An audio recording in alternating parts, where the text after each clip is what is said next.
Ini nge-record. Yuk mulai. Assalamualaikum warahmatullahi wabarakatuh.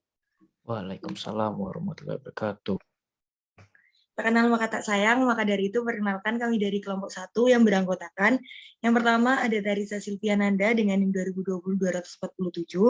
Yang kedua ada Farza Dwi Kurniawan Cepanda dengan NIM 2020-252. Yang ketiga ada Muhammad Zaudan dengan NIM 2020-253. Yang keempat ada Kalisa Sultania dengan NIM 2020-255.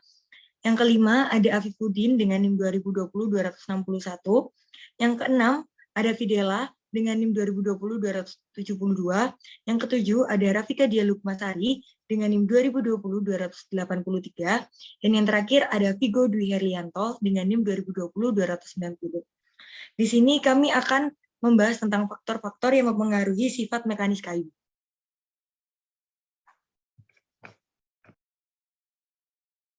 Sifat mekanis kayu. Sifat mekanik kayu ialah kemampuan kayu untuk menahan muatan atau beban dari luar. Muatan dari luar ialah gaya-gaya di luar benda yang mempunyai kecenderungan untuk mengubah bentuk dan besarnya benda. Gaya adalah setiap usaha yang cenderung untuk menggerakkan benda yang diam, atau mengubah bentuk dan ukurannya, atau mengubah arah dan kecepatan benda yang bergerak. Menurut Heygren dan Boyer pada tahun 1993 menyatakan sifat fisik kayu yang terpenting adalah kadar air, kerapatan, dan berat jenis. Kadar air kayu sangat dipengaruhi sifat higroskopis kayu, yaitu sifat kayu untuk mengikat dan melepaskan air ke udara sampai tercapai keadaan setimbang dengan kadar air lingkungan sekitarnya. Sifat mekanis kayu adalah ketahanan kayu terhadap gaya yang berasal dari luar yang cenderung mengubah bentuk aslinya. Menurut Saumis pada tahun 1991. Menurut Saumis pada tahun 1991, sifat mekanis kayu dipengaruhi oleh beberapa faktor, yaitu kadar air, kerapatan, suhu, lama pembebanan, struktur kayu, dan cacat. Jadi faktor-faktor yang mempengaruhi sifat mekanis kayu itu sebenarnya ada kadar air, yang mana itu mempengaruhi sifat mekanis. Yaitu terjadi pada saat perubahan di bawah titik jenuh serat. Bila kadar air dalam kayu menurun, maka kekuatan kayu meningkat karena terjadi perubahan pada dinding sel, yang mana struktur dinding sel menjadi lebih kompak atau kuat. Struktur mikrofibril menjadi lebih tertutup dan kekuatan tarik antara molekul selulosa menjadi lebih kuat.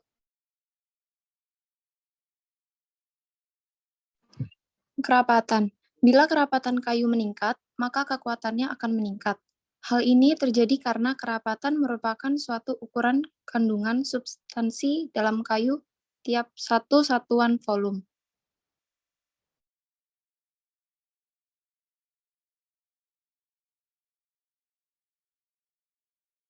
Selanjutnya ada suhu. Pada umumnya, kekuatan kayu akan menurun seiring dengan meningkatnya suhu.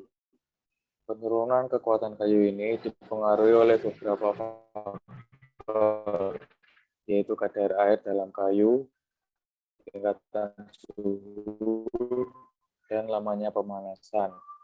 Jenis kayu dan struktur kayu, selain itu disebabkan oleh cacat kayu. Contohnya retak disebabkan oleh kadar air yang berubah. Selanjutnya ada struktur kayu. Perbedaan struktur kayu menyebabkan perbedaan kerapatan yang dimiliki kayu. Karakteristik tersebut menunjukkan tinggi rendahnya kerapatan seperti lingkaran tahun, lebar lingkaran pertumbuhan, proporsi kayu awal dan akhir yang dapat mempengaruhi kekuatan kayu.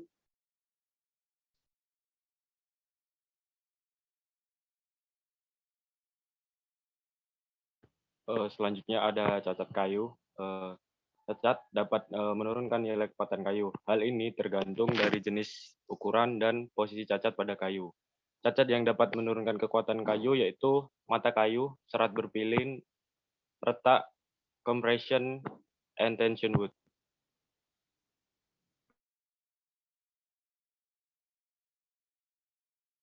Sekian dari presentasi kami.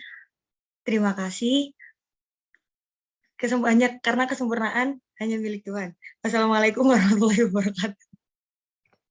Waalaikumsalam warahmatullahi wabarakatuh.